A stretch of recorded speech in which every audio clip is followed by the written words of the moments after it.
Welcome to the Tech Egg. Don't get scrambled. Enjoy the video.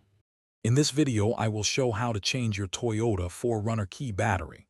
First, you'll need a small flathead screwdriver and a fresh CR2032 coin cell battery. Make sure you have a clean, well-lit area to work in. This entire process is quite straightforward and should only take a few minutes of your time. It's a simple DIY task that saves you a trip to the dealership. Let's get started with the first step. Now let's open the key fob. Look for a small slot, usually on the side or bottom edge of the fob.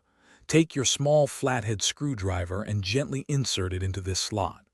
With a slight twist or prying motion, the two halves of the key fob should separate easily. Be careful not to apply too much force as the plastic can be delicate. Once open, you'll see the internal components. With the key fob open, you'll see the old battery. Take a moment to observe its orientation, noting which side is facing up.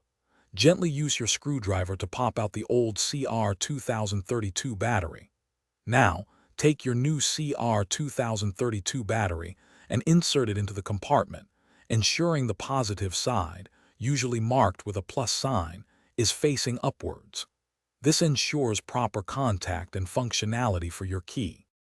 Finally, it's time to reassemble your key fob. Carefully align the two halves and press them firmly together until you hear a click, confirming it's securely closed. Then, test all the buttons to ensure your key fob is working perfectly. Remember to check the description for a link to the Echo Dot smart speaker and other great deals.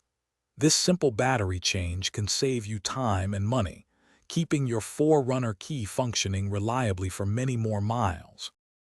Thanks for watching. Consider subscribing if I helped unscramble your problems.